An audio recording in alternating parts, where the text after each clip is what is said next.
will terminate except non-legislative matters. Ang sinabi po all. And what is the meaning of all? Lahat. Wala pong sinabi na yung impeachment ay tuloy. And there are those who will argue bakit yung canvassing, bakit yung electoral tribunal natutuloy nila. There's a reason for that, Karen.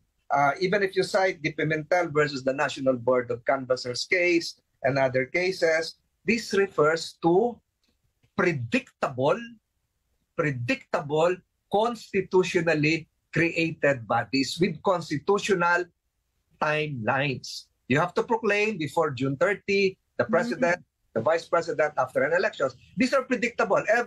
After every presidential elections, it is expected that a canvassing board, national canvassing board, will be constitutionally created. But impeachment, you cannot predict when this body would be created. It comes out of a constitutional necessity if there are quote-unquote constitutional crimes committed.